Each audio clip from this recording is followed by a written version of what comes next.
Okay, तो शुरू करते हैं। So good evening students, we are covering today the fourth lecture of our course Design of Steel Structure, and we are following the IS code IS 800 2007 for design of steel elements.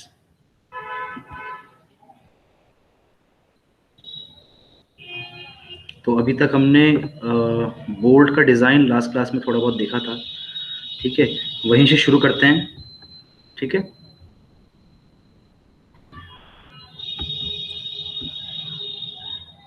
I hope you are getting, जो मैं पढ़ा रहा हूँ आपको समझ में आ रहा होगा। फिर भी आपको दिक्कत है तो आप पूछ सकते हैं, है ना। Any time you can mail me, you can message me, you can call me. Okay, तो ये पोर्शन हम कवर कर रहे थे। फेलियर ऑफ बोल्ट्स हम पढ़ चुके थे।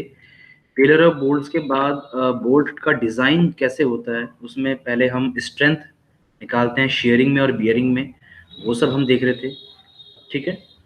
तो यही जो शेयरिंग स्ट्रेंथ ऑफ बोल्ट का फॉर्मूला आपके सामने, ठीक है। Nominal strength of bolt equals to FUB by √3 NN into ANB NS into ASB into reduction factors. These are 3 reduction factors जो मैं लास्ट क्लास में बता चुका हूँ आपको।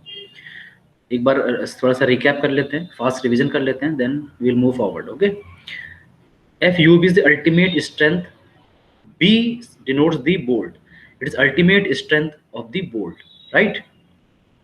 NN is the number of shear plane in threaded portion, ANB is the area of shear plane, area of bolt in thread portion, NS is the number of shear plane in plane portion, shank portion, और ASB is the area of bolt in shank portion। मतलब कि कुछ bolt आपका इस तरह का है, जैसा हमने पहले पढ़ चुके हैं। ये कुछ ऐसा प्लेन पोर्शन भी है इसके, और इसके पीछे कुछ ऐसा थ्रेड पोर्शन भी है, और ये इसका मान लीजिए हेड है, ठीक है। तो कितने प्लेन इसमें कट हो रहे हैं, कितने प्लेन इसमें कट हो रहे हैं, दैट इज एन ये वाला है, NS ये वाला है, ठीक।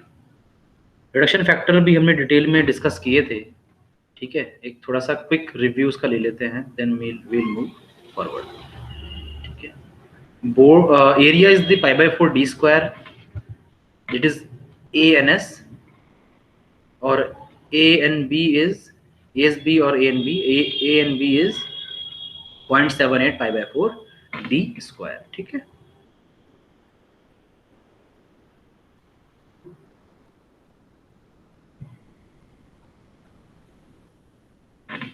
This should be ASB।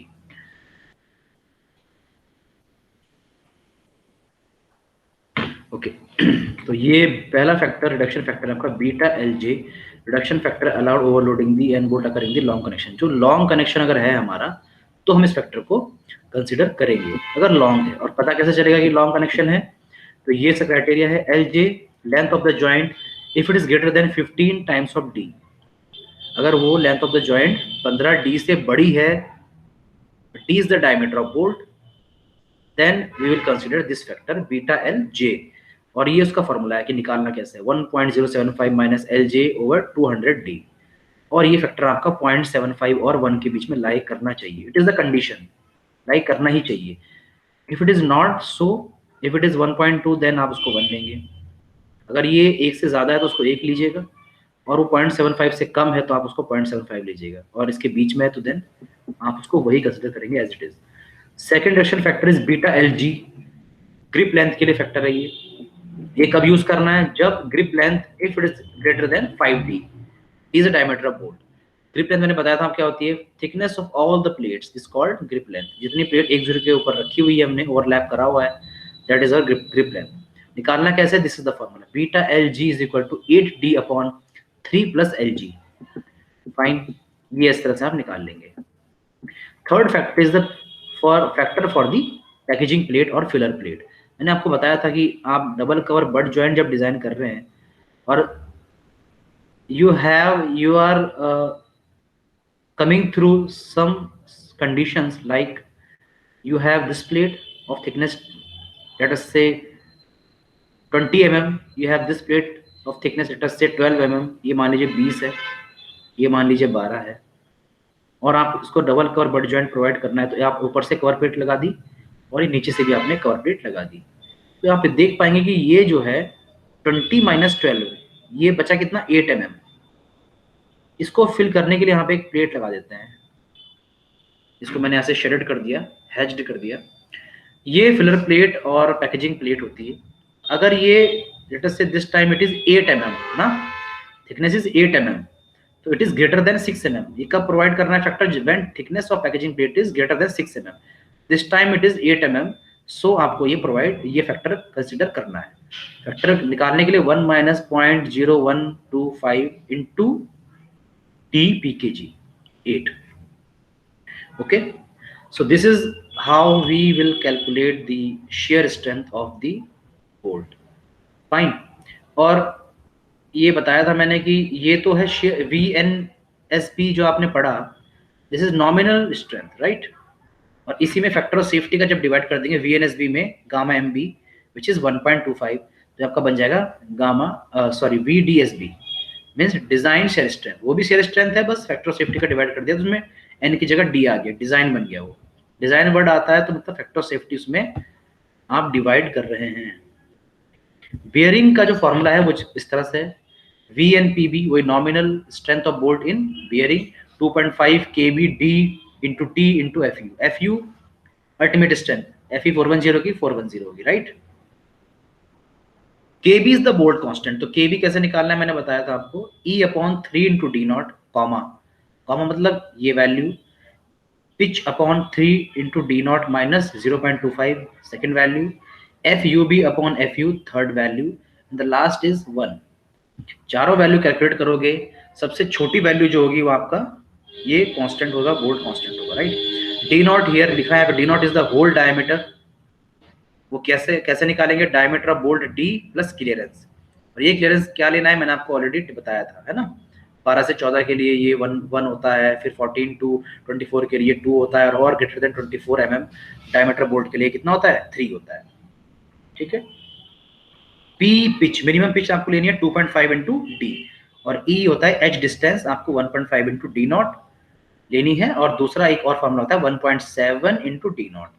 ये होता है रोल्ड एजेस के लिए और ये होता है शार्प एजेस के लिए। मतलब जैसे आपका आई सेक्शन है, आपको बता देता हूँ मैं, आई सेक्शन है इस तरह का आपका आई सेक्शन लेटर से, इसकी एजेस जो है ये शार्प है इस तरह से, तो 1.7 लेना पड़ेगा भाई, ठीक है स्टूडेंट्स।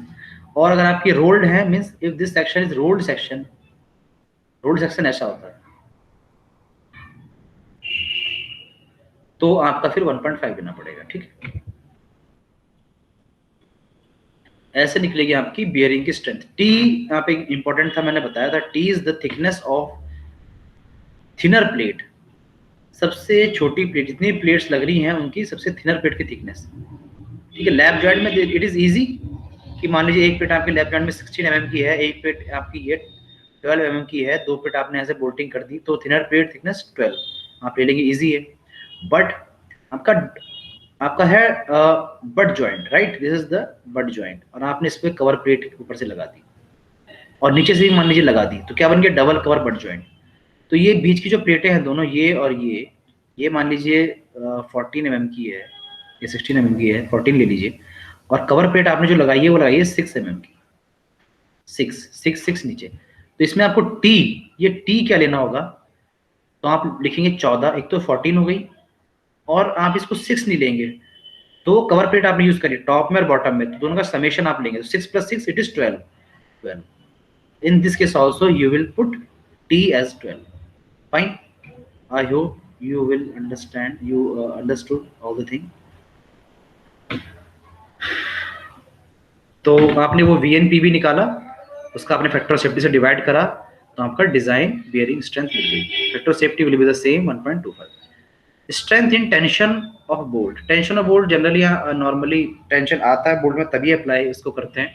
नॉर्मली आप बुक में भी देखोगे तो वो शेयरिंग और बियरिंग का ही यूज ज्यादा करते हैं। जब फिर भी आप देख लीजिए TNB बोलते हैं टेंशन स्ट्रेंथ टेंशन में the formula is 0.9 FUB into AN।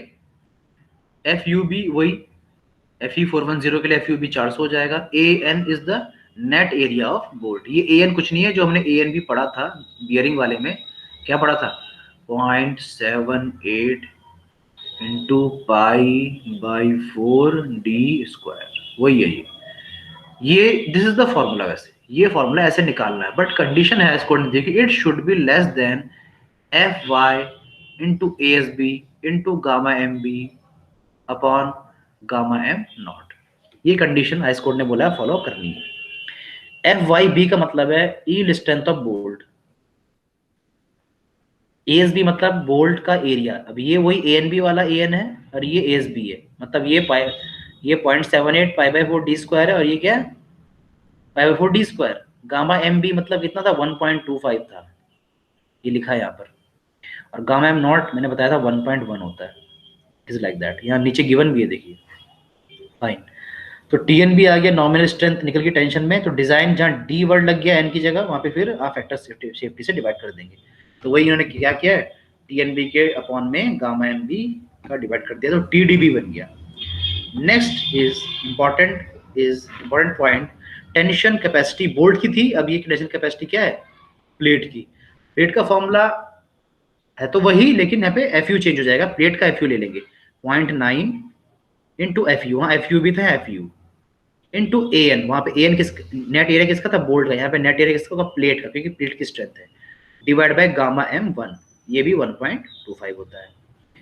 AN इसमें निकालना पड़ता है आपको, जो कि एक टास्क है अपने आप में, एक क्वेश्चन बन जाता है, because it depends upon what is the pattern of bolt, how we are providing the bolt, or how the bolts is being provided।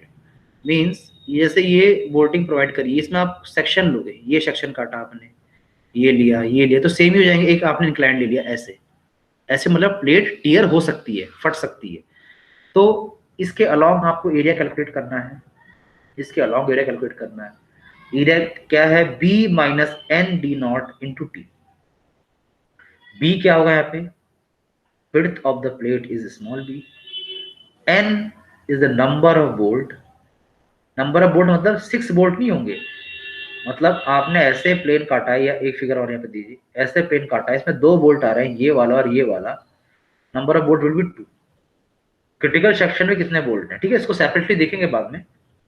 D0 is the diameter of hole, मतलब bolt का diameter plus clearance, hole in multiplied by the thickness of plate. Okay, so this is the area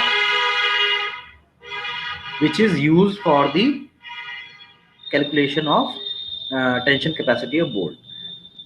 ठीक है, तो ये जो formula है basically ये straight section के लिए, मान लीजिए ये बोल्ट एक के नीचे एक लगा हुआ है, आपने ऐसे सेक्शन काटा उसके लिए।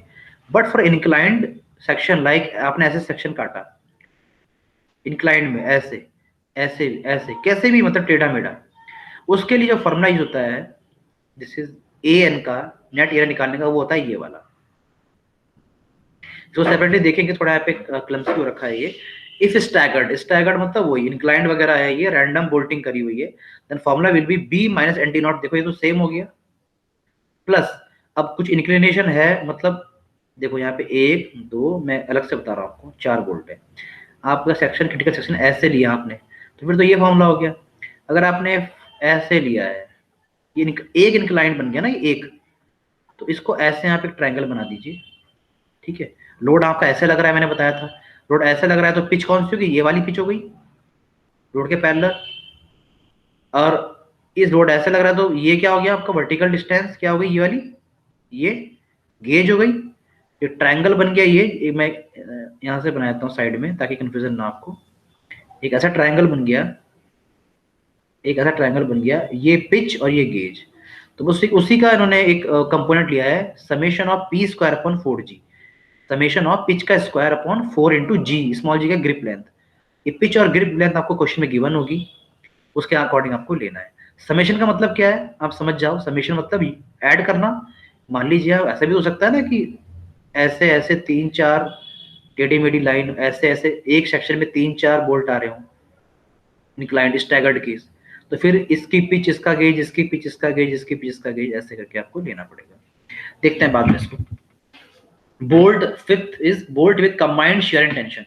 सम कंडीशन ऐसी होती है कि ऐसा कुछ होता है, मान लीजिए प्लेट ऐसे लगी हुई है,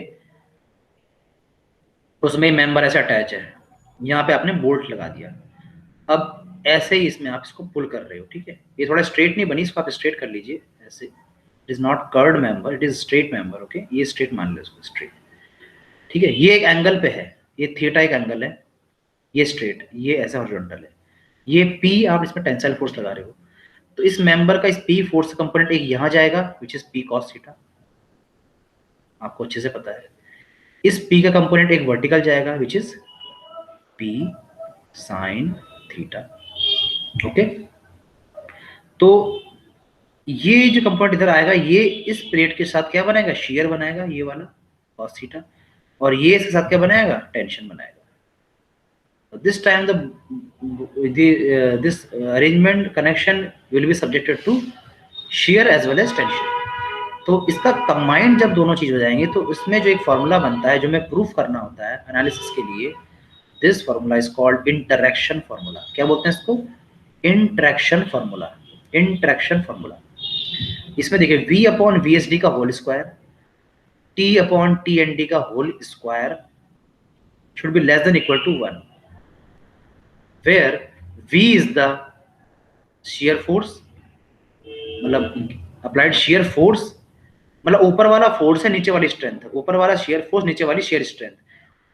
सिमिलरली ऐसे ये T टेंसाइल फोर्स, नीचे वाले TND मतलब nominal tensile strength, design tensile strength, ठीक है, इस तरह से आपको लेना है।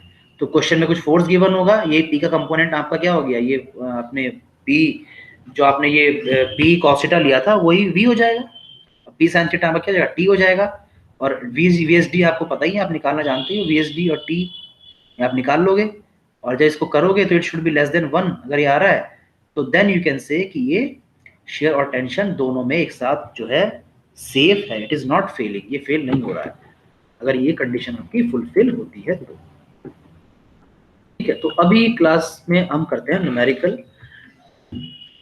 सॉल्व डेज को थोड़ा सा एनालिसिस करते हैं कैसे कैसे किया है, ठीक है। तो न्यूमेरिकल क्या कह रहा है, calculate the shear strength of 16 mm dia bolt of grade 4.6, the bolt is under triple shear as shown in the figure, ठीक है। तो फिगर में आपको बोल्ट की अरेंजमेंट उन्होंने दिया है और इसमें शो भी किया है कि ये जो है कितने प्लेन पास हो रहे हैं आपके थ्रेड से और कितने प्लेन पास हो रहे हैं आपके शैंक से, ये शो भी किया हुआ है। तो आपको NN और NS आपको विजुअल देखना पड़ेगा, आप एज्यूम नहीं कर सकते। अगर आपको डिजाइन करना है तो आप एज्यूम कर सकते हैं NN = 1, NS = 1, या NN = 2 और NS = 0, ऐसा आप मान सकते हैं। यहाँ पे जस्ट समझाने के लिए कि कैसे आपको लेना है, ठीक है। ग्रेड आप नई चीज आई यहाँ पे, मैं बता देता हूँ, मैं यहाँ पे आ गई है। तो ग्रेड 4.6 का मतलब है जो नॉर्मली हमारा जो बोल्ट हम पढ़ रहे हैं, अभी नॉर्मल बोल्ट पढ़ रहे हैं, ऑर्डिनरी बोल्ट या ब्लैक बोल्ट। ऑर्डिनरी बोल्ट या इसका सिनोनिम दूसरा ब्लैक बोल्ट भी है, इसका ग्रेड जनरली 4.6 ही होता है। तो दूसरा टाइप का बोल्ट हम पढ़ेंगे जो मैं बताया था SFG बोल्ट, मैंने बताया था आपको कैटेगरी ऑफ बोल्ट में, क्लासिफिकेशन ऑफ बोल्ट में, high strength friction grip bolt. उस बोल्ट में हम आपका जो ग्रेड यूज करते हैं वो ग्रेड आपका क्या होता है, दैट ग्रेड इज 8.8, उसमें स्ट्रेंथ भी बोल्ट की क्या होती है, ज्यादा होती है, ठीक है। तो बस वही देखना और फॉर्मूला अप्लाई करना है कि हाउ वी आर डूइंग। तो इन्होंने बोल्ट शो कराया, इन्होंने प्लेट्स कितनी प्लेट ने, 1 2 3 4 प्लेट एक के ऊपर एक एडजेसेंट आपने ओवरलैप करके रखी हुई है, दिस इज लैप जॉइंट, ये एक तरह का लैप जॉइंट है। ये आपके इन्होंने एक बड़ा सा बोल्ट यहाँ पे शो करा है, इस बोल्ट के द्वारा ये प्लेट आपस में जुड़ी हुई हैं। तो इन्होंने ये शो किया है फिगर में कि ये जो है रिंकल्स शो करें इस तरह से ना, आप देख पा रहे होंगे ये, तो ये क्या है अपने आप में, ये रिंकल्स टाइप है। तो ये आपका थ्रेड पोर्शन हो गया, यहाँ से भी इन्होंने थ्रेड पोर्शन शो किया हुआ है, राइट। ये भी मान लो यहाँ आपका क्या है, ये बस यहीं तक थ्रेड पोर्शन है, राइट। तो आप जब देखोगे तो दिस प्लेट और इस प्लेट के बीच में, तो यहाँ पे ये जो प्लेन काट रहा है ये प्लेन आपका थर्ड पोर्शन में काट रहा है, इसलिए nn इक्वल टू 1 उस सॉरी। फिर ये जो इस दिस प्लेट और दिस प्लेट के बीच में जो ये आ रहा है, ये आपका प्लेन पोर्शन आ गया, यानी यहाँ से जो यहाँ तक जो ये बोल्ट आ रहा है ऊपर तक, ये जो बोल्ट यहाँ से यहाँ तक है, इट इज स्ट्रेट, ठीक है ना। तो ये वाला प्लेन एक और ये वाला प्लेन दो, ये दोनों प्लेन प्लेन पोर्शन में आ रहे, तो एन एस इक्वल टू 2 ले लिया। देखो 4 प्लेट है ना, तो प्लेन कितने बनेंगे, 3 बनेंगे। आप चाहे वैसे देख लो, 2 के बीच में एक प्लेन बनेगा। यहाँ मैंने बताया था, याद करना है आपको, तो नॉर्मली मैंने बताया था n-1 टोटल प्लेट जितनी है -1 कर दो, उतने शेयर प्लेन आपके बनेंगे। 4 प्लेट है total, 1 2 3 4, so shear plane will be 3 in number. तो हमने देखा कि nn इज इक्वल टू 1 है और ns इज इक्वल टू 2 है। बस तो कुछ नहीं करना है, फॉर्मूले में पुट करना है, राइट। उससे पहले इन्होंने d is given, okay, d is given 16 mm dia, so d is 16 के लिए क्लियरेंस होता है 2 mm, टेबल में आपको याद होना चाहिए। d नॉट होल का डायमीटर कितना जाएगा, 16 plus clearance 2 equals to 8 mm। d not is equal to sorry 18 mm। Fe 410 grade है स्टील का, ठीक है ना, ऊपर लिखा नीचे it is given. Fe 410 grade है, तो Fu हो जाएगा 410 और Fub बोल्ट की स्ट्रेंथ हो जाएगी 400, 10 कम लेते हैं, ठीक है। Factor of safety 1.25। ANB ANS निकाल लो। ANB क्या बताया था मैंने, 0.78 π/4 d स्क्वायर, थ्रेड का cross section area, 0.78 into π/4 into d कितना है, it is not d not, it is d 16 का स्क्वायर। ये मान लीजिए जो भी आया कैलकुलेशन आप करते रहना, 157 mm स्क्वायर आ गया। ANS शैंक का एरिया π/4 d स्क्वायर, ये थोड़ा ज्यादा आएगा 201 mm स्क्वायर, ठीक है। बस फॉर्मूले पुट कर दीजिए, VDSB आपका 400 डिवाइड बाय √3, डायरेक्ट VDSB कर दिया है, तो जो VNB वाला फॉर्मूला था ना, उसी में नीचे 1.25 यहीं पे डिवाइड कर दिया है। Design shear strength is equal to 400 over √3 into ये factor of safety gamma MB 1.25 into NN into ANB plus NS, this is NS, this is NN, this is ANB, this is ANS, ठीक है। अब आप सोचोगे कि यहाँ पर कोई फैक्टर नहीं लिया है, मल्टीप्लाइड में होते थे factor 3, beta L G into beta PKG। अब जब कोई फैक्टर की बात ही नहीं करी है, तो हम फैक्टर को नेग्लेक्ट कर देंगे। या तो उन्होंने डबल कोर बट जॉइंट दिया हो, तो उसमें पैकेजिंग प्लेट लगेगी, वो भी नहीं दिया तो ये फैक्टर भी नहीं लगेगा। फिर लेंथ ऑफ जॉइंट उन्होंने दी है LJ, नहीं दी है, तभी हम कंपेयर करते 15D से, वो भी नहीं दिया तो बीटा LJ भी नहीं लगेगा, बीटा PKG भी नहीं लगेगा, क्योंकि उन्होंने डबल कोर बट जॉइंट होगा तभी PKG लगेगा, है ना, फिलर प्लेट। और एक और कौन सा था, ग्रिप लेंथ। ग्रिप लेंथ आप इसमें अकाउंट कर सकते हो, बिकॉज इसमें कई सारी प्लेट्स हैं, है ना, एक प्लेट है, फिर दूसरी प्लेट है, फिर तीसरी, फिर चौथी, इसमें इस क्वेश्चन में 4 प्लेट गिवन है। तो बट एक क्वेश्चन नॉर्मल समझाने के लिए है, अगर इसमें आपको प्लेट की थिकनेस गिवन हो, आई एम रिपीटिंग अगेन, इसमें अगर आपको प्लेट की थिकनेस गिवन हो, मींस ये 10 mm की, ये 15 mm की, ये 20 mm की, ये इतने mm की, तो आप इनका समेशन करोगे, उसको बोलते हैं ग्रिप लेंथ, मैंने बताया था। वो समेशन आपने करा, लेटर से आपका 80 mm आया या 70 mm आया, जो भी आया, ठीक है। It should be less then 5D, तो आपने 5D अलग से कैलकुलेट करना है, 5 इंटू डी। डी कितना है, 16 mm, तो 16 इंटू 5 कितना हो गया, 80 mm। तो हमने सारी समेशन जो प्लेट, समेशन ऑफ प्लेट था, वो आया हमारा 70, और ये कम होना चाहिए किससे, 5D 80 से, तो कम है।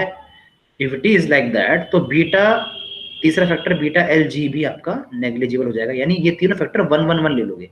111 का मतलब नेग्लिजिबल, कोई फायदा नहीं मल्टीप्लाई करके, जीरो नहीं ले लेना है ये, आप तो जीरो ले लेने को, जीरो ले लोगे बेटा तो ये तो सब जीरो हो जाएगा ना फिर, तो ये आप 111 ले लोगे, ठीक है। तो this is just for understanding, just to make you understand NN value, NS value, ठीक है ना। ओके, ये रिपीटिशन हो गया पेज का।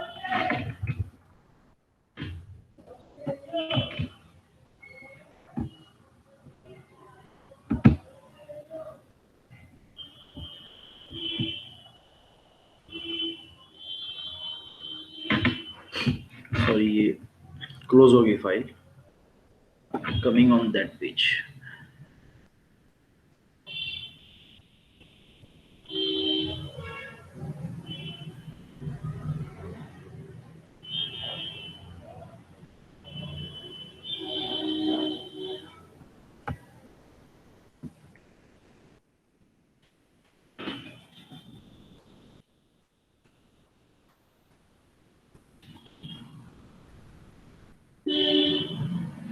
रिपीट क्वेश्चन हो गया, ठीक है। Next question is this is the actual question, ठीक है। इस क्वेश्चन में आपको स्ट्रेंथ भी निकालनी है, आपको अलग अलग टाइप ऑफ जॉइंट के थ्रू निकालनी है, लैब जॉइंट के लिए थ्रू निकालनी है, बट जॉइंट के थ्रू निकालनी है, और इसमें आपको बोल्ट डिजाइन करना है, ठीक है। This is the actual design question.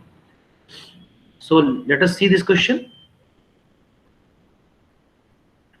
Okay, so question is design the following joint using ordinary black bolt between two plates of width 200 mm and thickness 10 mm and 18 mm respectively to transmit factored load of 150 mm।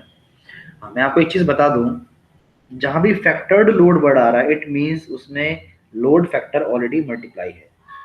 हम LSM design पढ़ रहे हैं, यहाँ पे हम factored load की बात करते हैं, अल्टीमेट लोड की बात करते हैं। इसका मतलब होता है नॉर्मल लोड मतलब सर्विस लोड,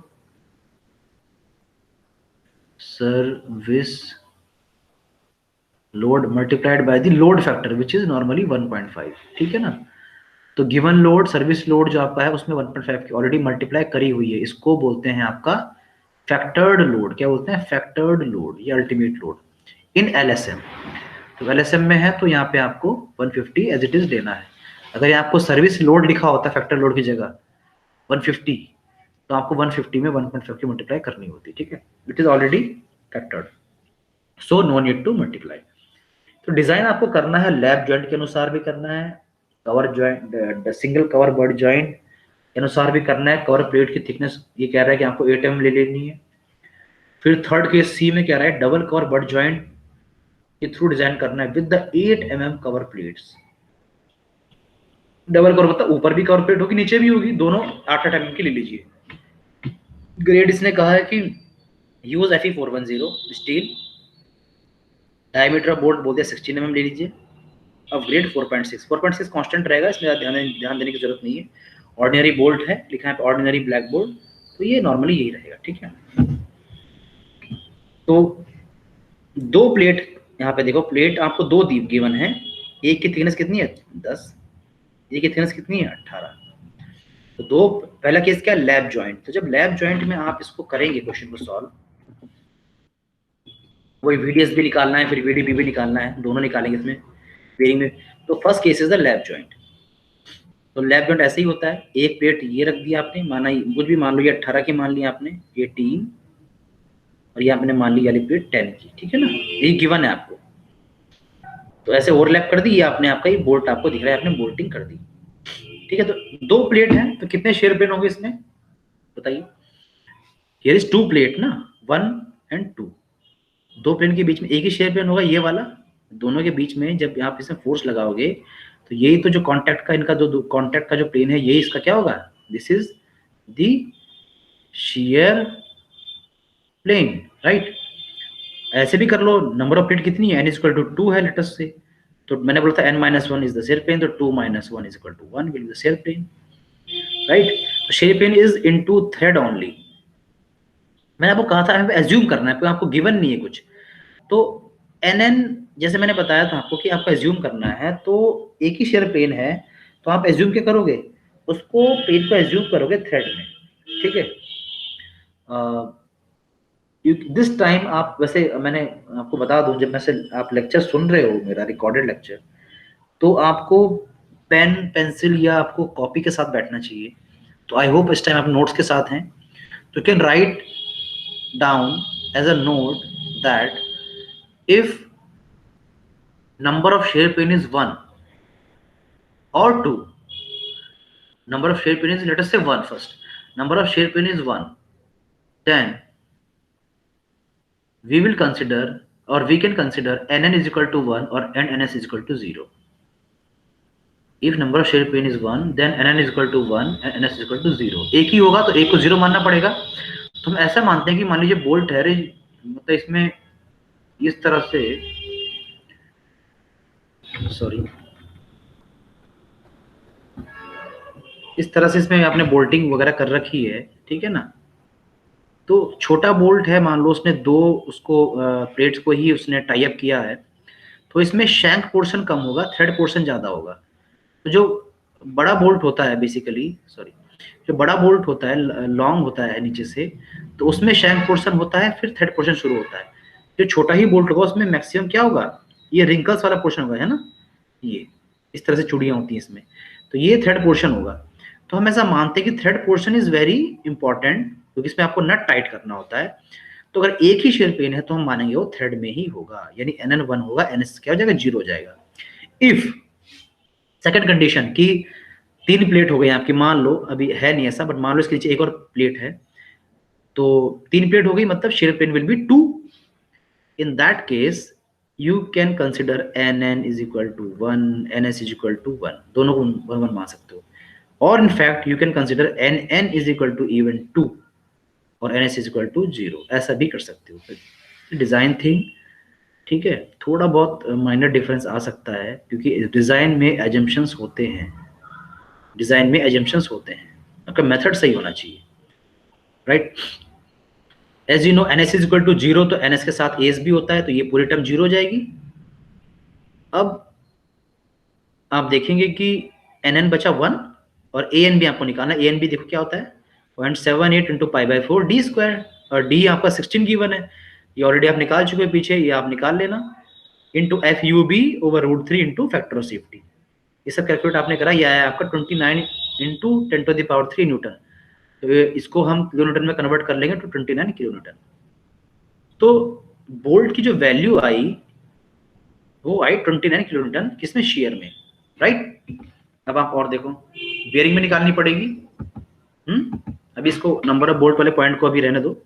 VDPB बेयरिंग में 2.5 into KB into D into D into FU over gamma MB, इसे मल्टीप्लाई में।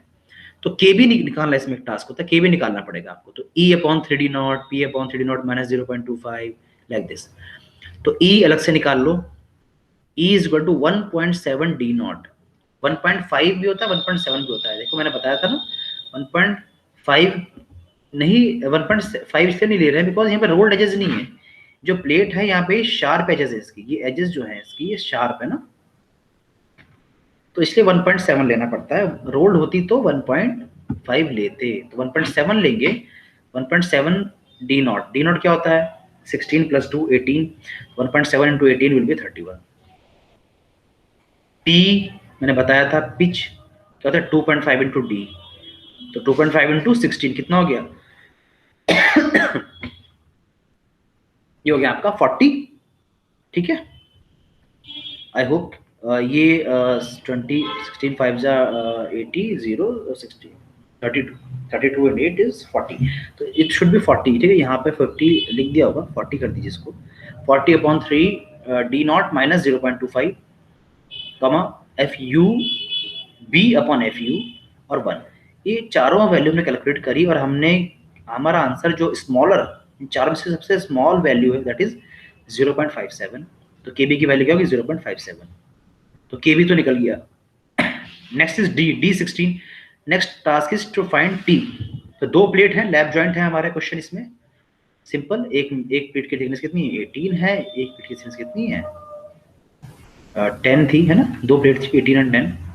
सो थिकनेस ऑफ थिनर प्लेट, तो T will be equal to 10, simple 10 put कर दीजिए यहाँ पे, एंड एस 410 ओवर 1.25, सब कुछ पता चल गया आपको। तो VDPB भी निकाल लेंगे, VDPB आपने कैलकुलेट कर लिया, आपका आया लेटस से ये आ गया आपका 74.78 किलो न्यूटन, ठीक है। बोल्ट वैल्यू क्या होगी, एक बोल्ट की स्ट्रेंथ क्या होगी, लेसर फ्रॉम 29 जो शेयर से आई थी, और 74 जो किससे, बियरिंग से आई थी। तो कम वाली कौन सी, ऑब्वियसली 29। तो बोल्ट वैल्यू मैंने बताया था B और सफिक्स में BV is 29 kilo Newton, right. इसका मतलब क्या हुआ कि देखो शेयरिंग में स्ट्रेंथ कम है, बियरिंग में ज्यादा है। कम वाली इसलिए ले रहे हैं बिकॉज जब फेल होने की बारी आएगी तो बोल्ट शेयर में पहले ही फेल हो जाएगा।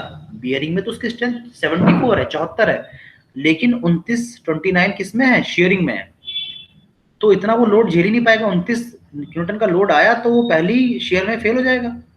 तो स्ट्रेंथ, एक्चुअल स्ट्रेंथ जो एक बोल्ट की होगी वो क्या होगी, 29 किलो न्यूटन होगी, राइट। तो bolt value will be equal to 29 kilo newton. तो number of bolt required small N क्या है, number of bolt, so bolt लिखा है, इसको ऐसे लिख सकते हो करेक्ट, मतलब थोड़ा सा easy, number of bolt n equals to 150 upon 29। 150 क्या है, टोटल लोड, भाई एक बोल्ट की स्ट्रेंथ 29 हो गई, टोटल लोड क्वेश्चन में गिवन है 150, तो कितने बोल्ट लगेंगे उतनी स्ट्रेंथ झेलने के लिए, कैसे निकालेंगे हम, 150 बाई 29, सिंपल 150 बाई 29। ये आपने सॉल्व करा तो ये कुछ आ रहा होगा 5 पॉइंट समथिंग समथिंग आ रहा होगा, तो 5 पॉइंट समथिंग तो आप बोल्ट प्रोवाइड नहीं कर सकते हैं, तो राउंड फिगर करेंगे, तो राउंड फिगर हायर साइड करते हैं, मान लो आपके आए 5.6 बोल्ट आए, तो आप इसको 5 बोल्ट नहीं लेंगे, इसको लेंगे 6 बोल्ट, भाई 5.5 बोल्ट है, 5.2 भी हुआ तो अभी आप राउंड ऑफ हमेशा हायर साइड में करोगे सेफ होने के लिए, आंसर आ गया 6 बोल्ट। तो क्या समझ में आया, लैप जॉइंट अगर हम बनाते हैं इतनी डायमीटर ऑफ बोल्ट का तो हमें 6 बोल्ट आएंगे, 6 बोल्ट लगाने पड़ेंगे। तो नीचे फिगर भी मेंशन कर दी इन्होंने, फिगर लास्ट में बनानी है, अच्छी बात होती है फिगर बनाना, ठीक है। ये एक प्लेट थी, ऊपर 10 mm, नीचे 18 mm लेटर से, है ना, तो इस तरह से उन्होंने 6 बोल्ट इस तरह से लगा दिए, 2 रो कर दिए, 3 कॉलम कर दिए, 1 2 3 4 5 6, ठीक है ना। तो सामने से कैसे दिखेंगे, यहां से ये 3 लाइन ऑफ बोल्ट दिखेंगे, एक लाइन ये, सेकंड लाइन ये, थर्ड लाइन, तो क्या बन गया ये, इस ट्रिपल बोल्टेड लैप जॉइंट हो गया है ना, ट्रिपल बोल्टेड है ना, 1 2 3 लाइन है, ट्रिपल बोल्टेड लैप जॉइंट। चलिए एक पार्ट कंप्लीट हो गया successfully. Next part B part में कह रहा है वो लैप से हो गया, अब कह रहा है बट ज्वाइंट करें, बट ज्वाइंट पे कह रहा है सिंगल कवर बट ज्वाइंट करें और ऊपर इसके प्लेट चिपका दें 8 mm की।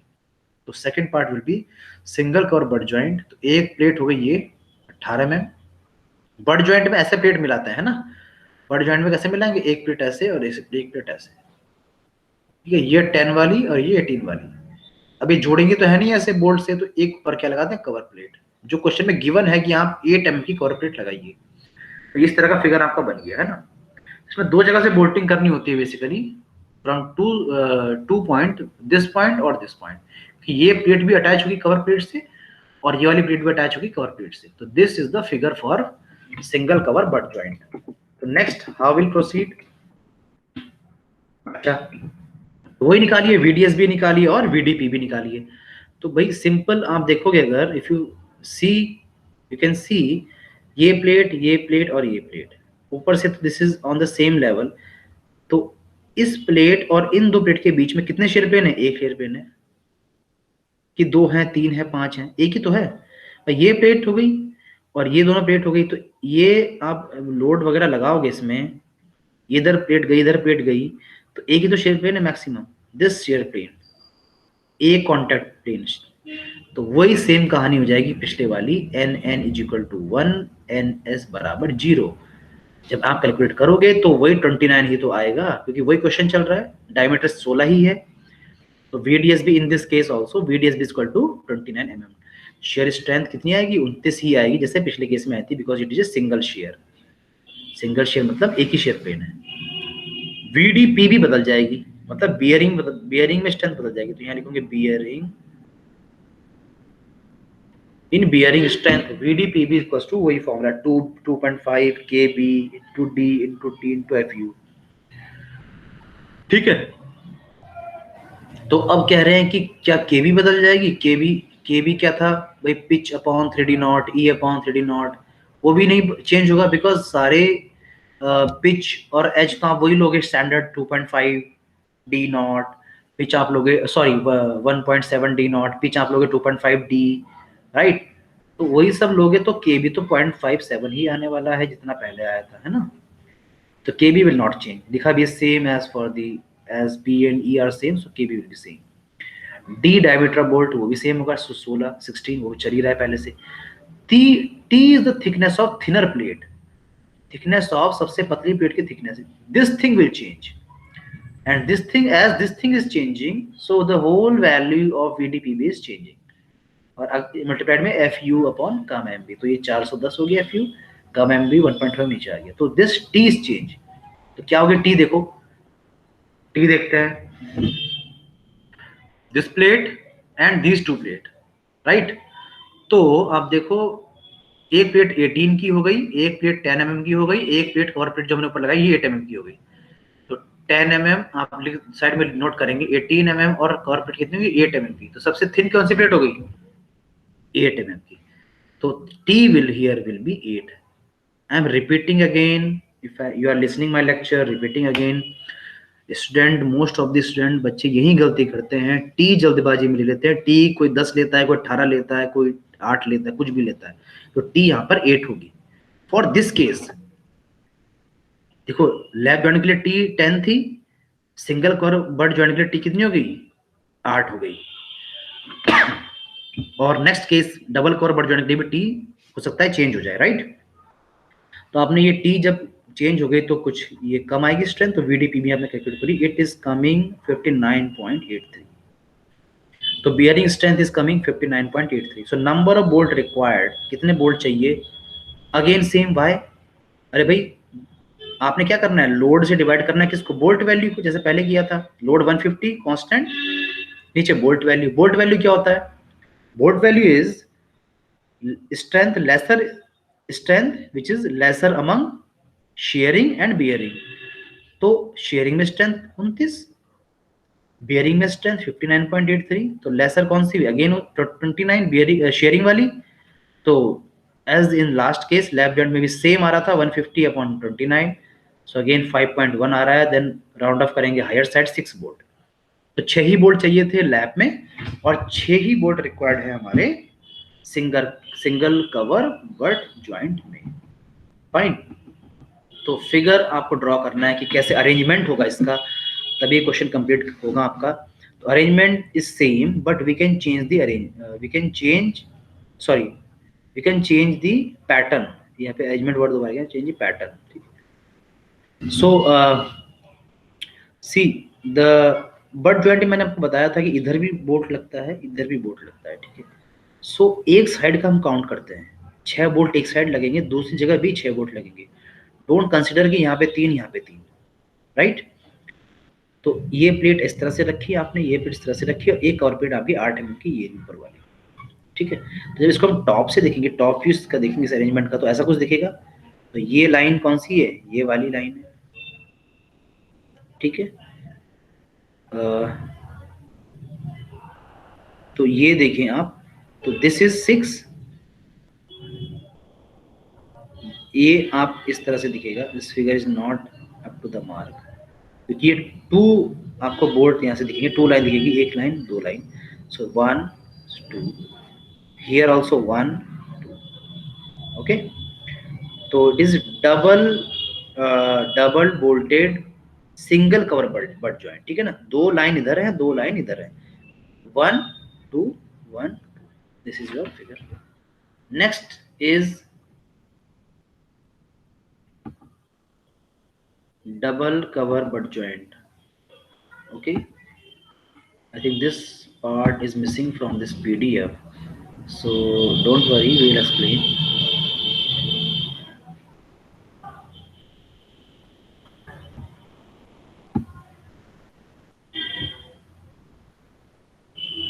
देखो कुछ चेंज नहीं होगा यहाँ पे, क्या चेंज होगा आप समझो। The change is what will be the change, change pattern कैसे बनेगा, सी एक ऐसे हो गया, एक प्लेट 18 की हो गई, एक प्लेट 10 की हो गई, एक आपने इसमें ऊपर से लगा दी कवर प्लेट 8 mm की, ठीक है। और डबल कवर थर्ड पार्ट जो है तो नीचे से भी लगेगी cover plate, fine, we know that 8 mm की लग गई।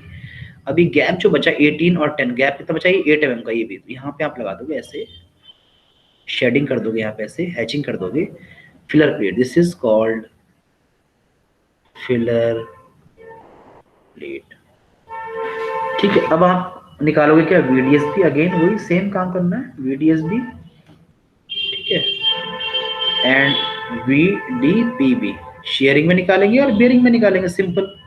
और जब शेयरिंग में निकालेंगे तो 2 शेयर पेन होंगे यहाँ इस बार आपके, एक लाइन ये हो गई, एक लाइन ये हो गई, एक लाइन, तो 3 प्लेट्स की लाइन हो गई। एक शेयर पेन आपका यहाँ बनेगा और एक शेयर पेन आपका यहाँ बनेगा, राइट। तो 2 शेयर पेन हो गए इस बारी। आप चाहे इसको ऐसे ले लीजिए, NS = 1 और NN = 1। इससे आप निकालेंगे स्ट्रेंथ, कुछ आपकी आ जाएगी, ठीक है। VDPB जब आप कैलकुलेट कर रहे होंगे तो देन थिंग विल चेंज। मैंने आपको ऑलरेडी बता चुका हूँ थ्योरी में, बट मैं दोबारा बता रहा हूँ। VDPB में बाकी सब सेम रहेगा, बस आपकी थिकनेस बदल जाएगी, थिकनेस ऑफ थिनर प्लेट। वो क्या होगी, देखो एक आपके पास 18 है कॉमा, एक आपके पास 10 है कॉमा। अब कवर प्लेट कितनी है, 2 कवर प्लेट है, एक टॉप में 8 की है, एक बॉटम में 8 की है। तो इसको ऐड करके आप कंसिडर करते हैं, 8 + 8 16 बन गया। ये भी कितना बन गया, 16। तो 18, 10 और 16, तो थिकनेस ऑफ थिनर प्लेट कितनी हो गई, 18, 10 और 16 में से थिनर कौन सी है, 10 है। तो thick double cover butt joint के लिए, थर्ड केस के लिए, for this case T will be 10, thickness of thinner plate will be 10 mm, ना कि 8 mm. This thing is change. ये थिंग चेंज हो चुकी है, तो बियरिंग में स्ट्रेंथ आपकी बदल जाएगी। सिमिलरली आप कुछ नहीं करना है, फिर वही करना है, load bye strength bearing sharing जो कम होगी वो आप यहाँ रख देंगे, जिसको हम बोल्ट वैल्यू बोलते हैं BV। और जितने आपके निकल के आए बोल्ट यहाँ से, उतना आप ऐसे अरेंजमेंट शो कर देंगे। This is the how this question it being proceeded, ठीक है। तो इस तरह से प्रोसीड करना है, सिंपल है। इस तरह से बोल्ट का डिजाइन होता है, नॉर्मल बोल्ट का डिजाइन होता है, ब्लैक बोल्ट का डिजाइन होता है। इसमें ही फिर आगे हम पढ़ेंगे नेक्स्ट क्लास में एसेंट्रिक डिजाइन। ये तो हो गया कि नॉर्मल आपने फोर्स लगाया, नॉर्मल आपका फोर्स हुआ। नॉर्मल का मतलब हुआ, जैसे मैं एक्सप्लेन कर देता हूँ कहीं पर, यहाँ पर एक्सप्लेन कर देते हैं, ठीक है। जैसे कि इस तरह से हम ले रहे हैं ना, देखिए एक प्लेट ऐसे हो रही है, लैप में आप ले रहे हैं, लैप जॉइंट जिससे एक पी फोर्स ये है, एक पी फोर्स ऐसे जा रहा है। और मान लीजिए एक केस मान लीजिए आप डबल कवर बट जॉइंट का मान लीजिए,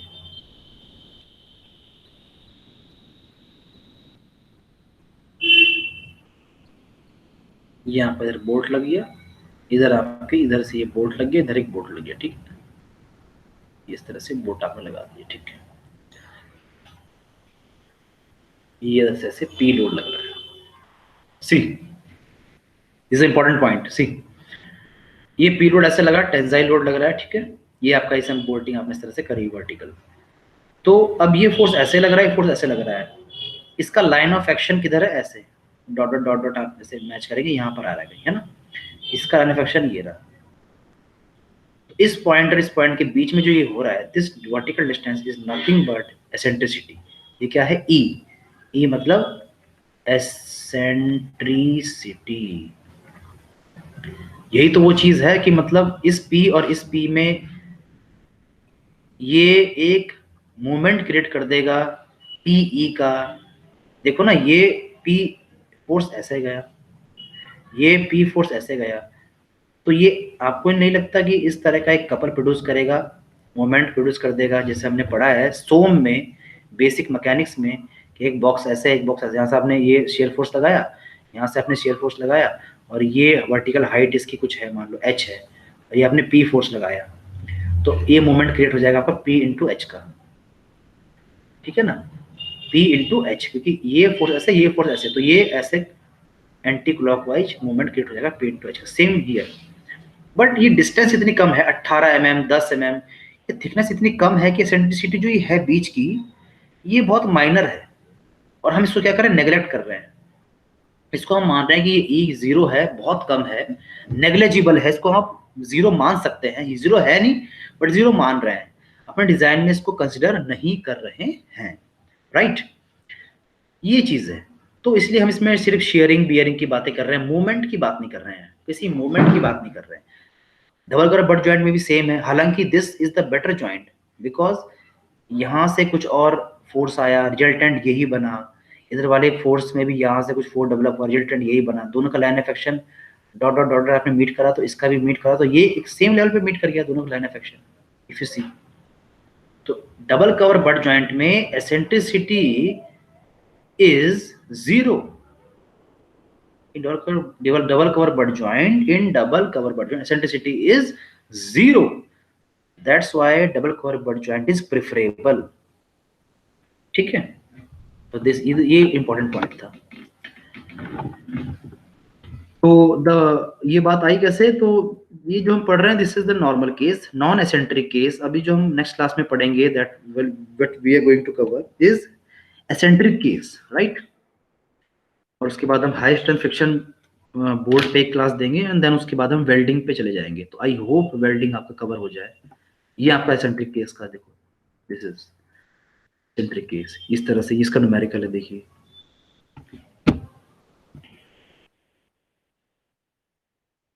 type two eccentricity, two types हैं इसके, type one and type two, in plane and out plane. Okay, ये उसका डेरिवेशन है। Design of a connection is a design steps. This is numerical.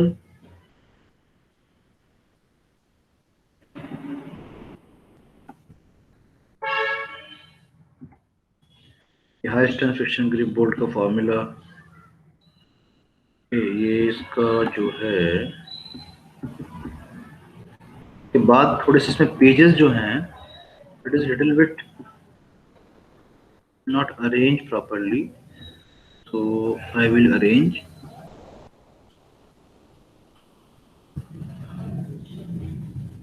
Little bit disturbed है pages के बाद, that I will arrange.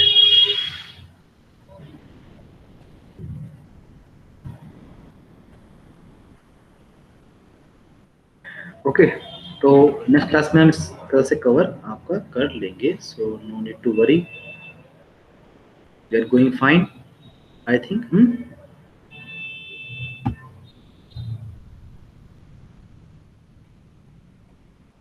So thank you for this class. तो 4 lecture हो चुके हैं और हम एक अच्छा खासा पोर्शन कवर कर चुके हैं, ठीक है। और फर्स्ट यूनिट देखो बेसिक होता है, अंडरस्टैंडिंग यूनिट होती है, बेस बनता है आपका। तो फर्स्ट यूनिट में तो टाइम लगता ही लगता है, कितना भी फास्ट कवर करें इट विल टेक टाइम, ठीक है ना। सो ठीक है, आप पढ़ें और डाउट्स को पूछें, ठीक है। Thank you very much.